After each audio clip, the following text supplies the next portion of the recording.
Hello, everyone, and welcome to English Pod. My name is Marco. My name is Catherine, and today we're talking about something that's very common in high schools all across the English-speaking world. That's right. Today we are going to talk a little bit about sexual education, or also called sex ed. So you may be asking yourself what exactly this means, so let's take a look at this word on Vocabulary Preview. Vocabulary Preview. Okay, so more commonly than not, we're going to hear the phrase sex ed, ED. That stands for education. This is basically a class or a training about sexuality and safety when it comes to these issues.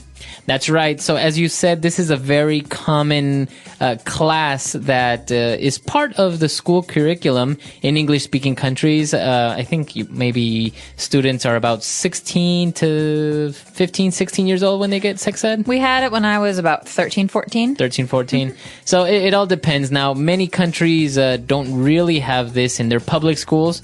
Other countries only have it in private schools. So it's a very controversial topic about if schools should actually be teaching this, but we'll talk about that a little bit later on. Why don't we take a look at today's dialogue? Let's listen to what's happening today.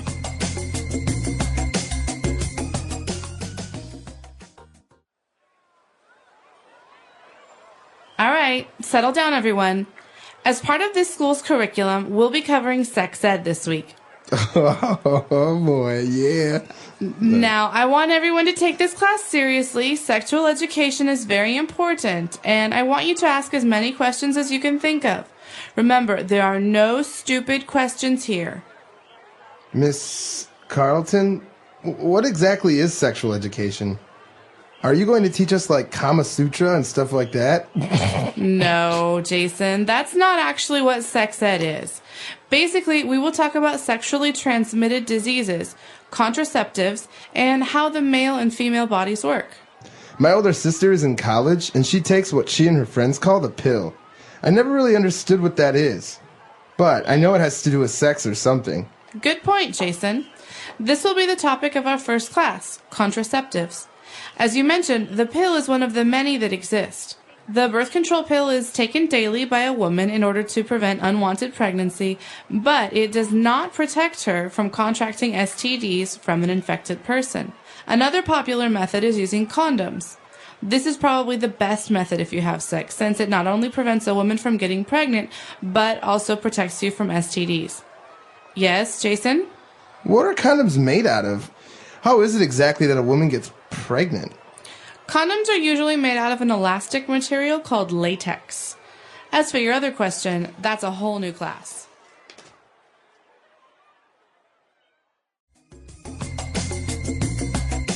All right, we're back. So now I'm sure there are a couple of words that we didn't really understand there. So let's take a look at a couple of them on language takeaway. Language takeaway. Okay, so one of the most common phrases you're going to hear when it comes to sex and safety when you're having sex is sexually transmitted disease, or STD. That's right. So the teacher actually mentioned the whole name, sexually transmitted diseases, and also she used the acronym STDs, or STD and STD. And what exactly are these STDs? Well, the key word here is disease. These are illnesses that you can get from sex. So sexually transmitted means transmitted or passed on from one person to another person during sex. And this could include any kind of diseases like AIDS or syphilis or chlamydia or gonorrhea. Those are the most famous ones. That's right. So sexually transmitted diseases. Now, why don't we get into the title of our lesson today? Contraceptives. What are these contraceptives? Okay, so teachers are always going to explain the big difference between protection and contraception or contraceptives. Basically, contraceptives have to do with getting pregnant. If you don't want your girlfriend to get pregnant and you're a guy, or if you're a girl and you don't want to get pregnant, you take contraceptives or you use contraceptives. There are many different kinds, and I think the most common kind for preventing pregnancy or keep making sure you don't get pregnant is something called the pill. That's right. One of the kids said that his sister takes the pill. Now, this is called the pill. Now, you know that pills are any type of a capsule or little medicine that you swallow with water.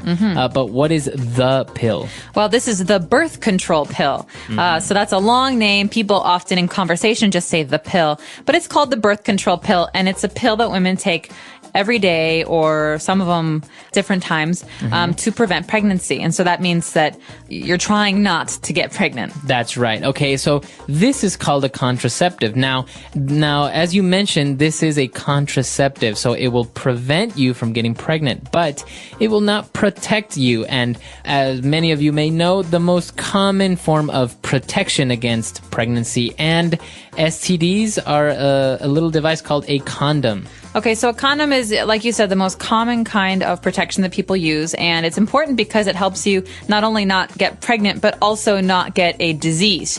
And so people often talk about this as being the most important kind of protection from disease and pregnancy. And it's basically just a cover for a man's penis, and it prevents liquids being passed on from one person to another person. That's right. And actually, as you mentioned, this has to do with our next word.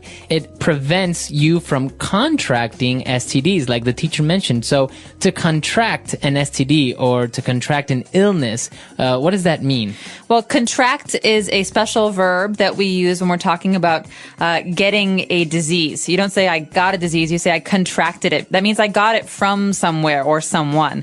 And that's one of the dangers of sexually transmitted diseases. You can contract very serious diseases just by having sex. Now, can I say I contracted the flu? I mean, it's not incorrect, but we don't really say that with the flu.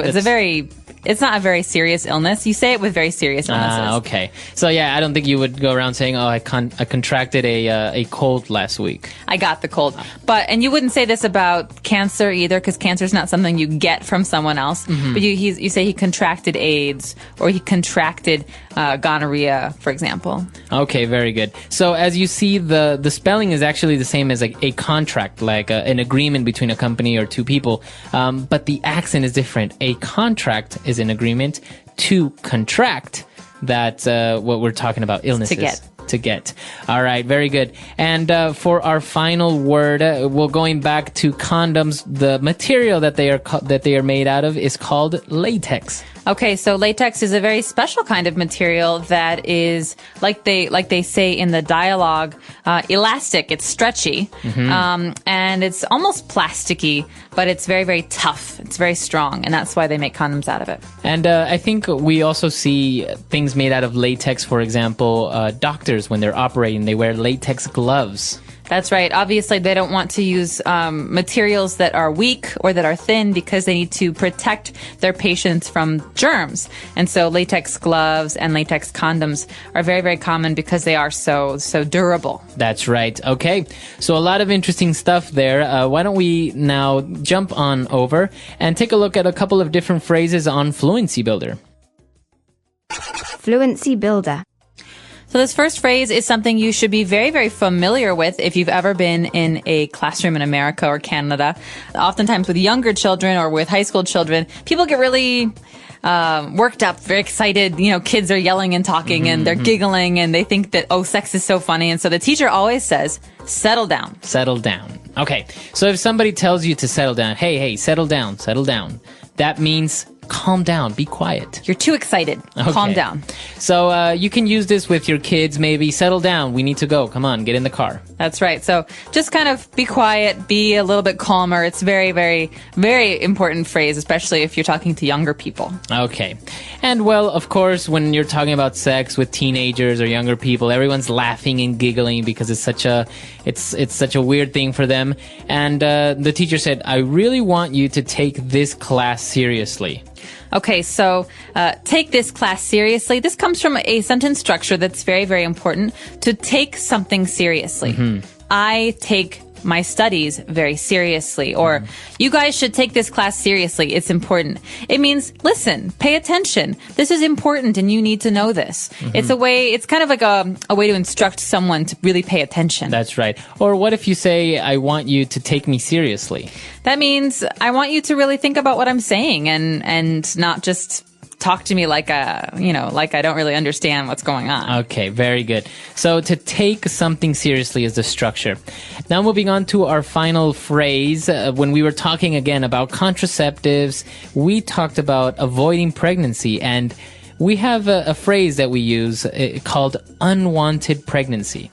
Okay, so pregnancy is what happens when someone gets pregnant. They're going to have a baby. But an unwanted pregnancy is a certain kind of pregnancy. It means when someone did not plan to get pregnant or did not want to get pregnant. So unwanted is the opposite of wanted.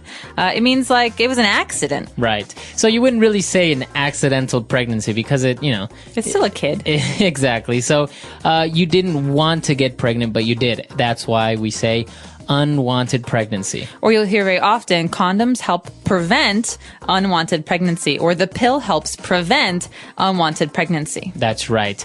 Okay, so a lot of interesting stuff there. I think it's worthwhile for us to listen to our dialogue for one last time.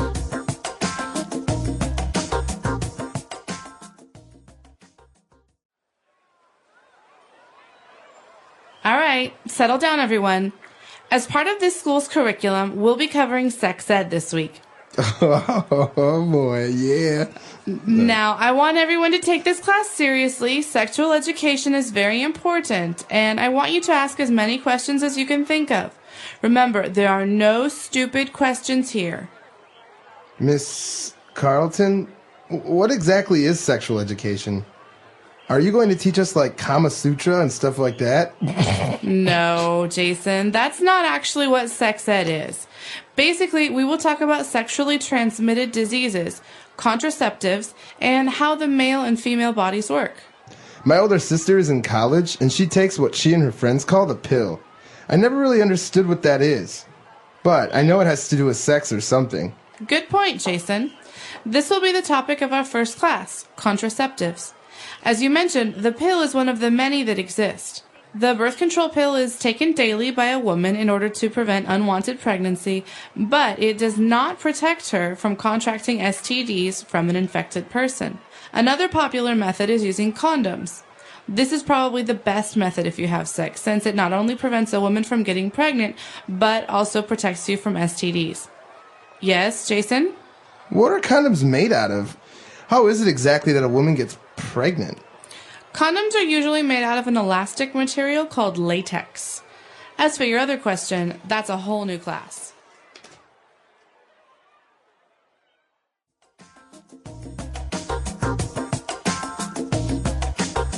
All right, so coming back, we obviously didn't cover all forms of contraception and forms of protecting yourself against STDs, but I remember very clearly in school when we talked about this, they said the best protection, the best way to not get pregnant or to get STDs is celibacy.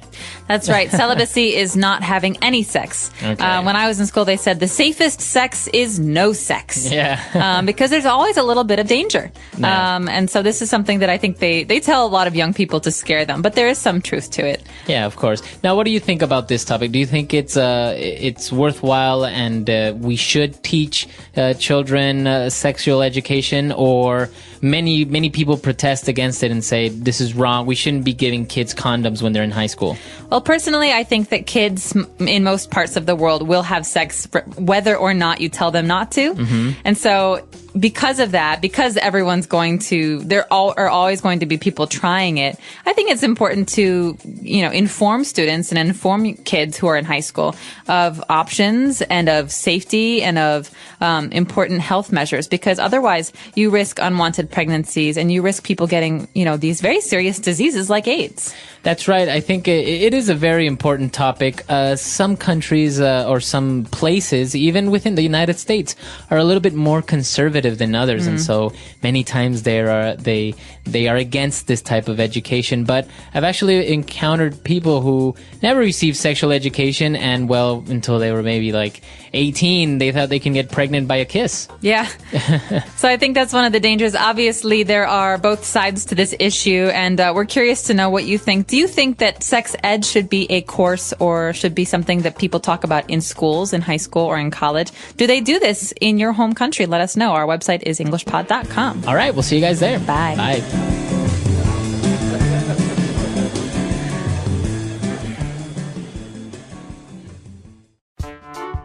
The English Pod Audio Review. Listen to the meaning, then say the vocabulary word. The aggregate of courses of study given in a school, college, university, etc. Curriculum. Device, drug, or chemical agent that prevents conception. Contraceptive. A thin sheath worn over the penis during sex. Condom. To stop from happening. To prevent. To get or acquire, as by exposure to something contagious. To contract. Let's try that faster. To stop from happening. To prevent. To get or acquire, as by exposure to something contagious. To contract. A thin sheath worn over the penis during sex. Condom. The aggregate of courses of study given in a school, college, university, etc. Curriculum. Device, drug, or chemical agent that prevents conception. Contraceptive. Now say the word and hear it in a sentence. Curriculum.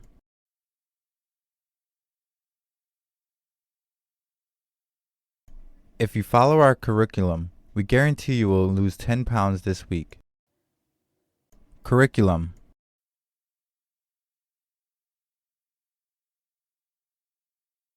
My school curriculum requires that all students need to take 12th grade English. Curriculum.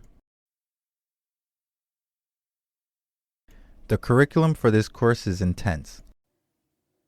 Contraceptive.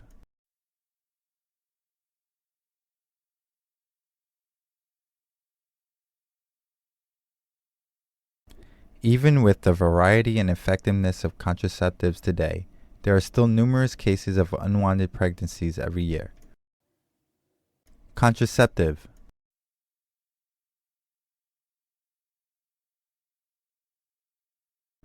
The most effective methods of contraception involve surgery, not contraceptives.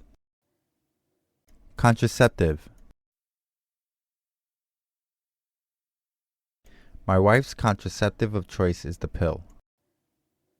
To prevent.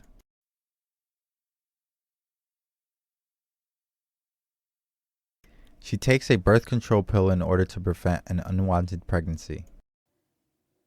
To prevent.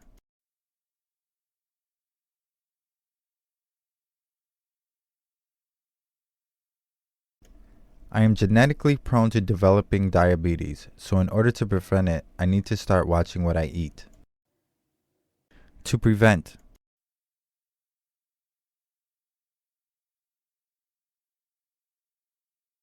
I am grateful to my best friend because he stepped in and prevented me from doing something that I would regret. To contract.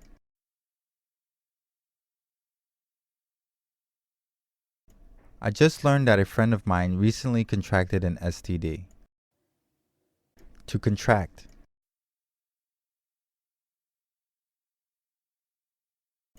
My mom contracted a disease that is causing her to lose her sight. To contract.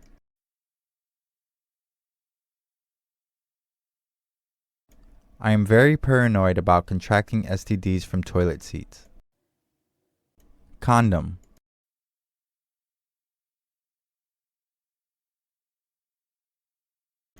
Using a condom will protect against contracting STDs and getting pregnant.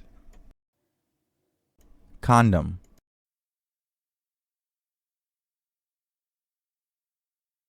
Condoms nowadays come in all different textures, colors, and flavors. Condom.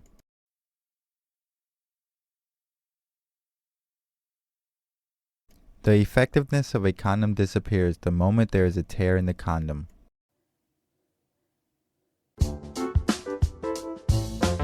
Let's see how well you remember today's words. What's the meaning of contract? When someone says they contracted an STD, is it about signing a document or catching a disease? If a teacher tells the class to settle down, are they asking them to go to sleep or to calm down and stop being noisy. And what does the phrase unwanted pregnancy refer to? Does it mean a pregnancy that was carefully planned or one that wasn't intended? Got your answers? Type them in the comments below. We always love seeing how much you're picking up. These little reviews help lock in those tricky phrases and make sure you're ready to use them naturally when the time comes. It might be a serious topic, but having the right vocabulary gives you the power to understand and talk about it with confidence. Thanks so much for listening today. If you learned something new, don't forget to like the video and subscribe to the channel for more everyday English lessons. Stay tuned, and we'll see you in the next one.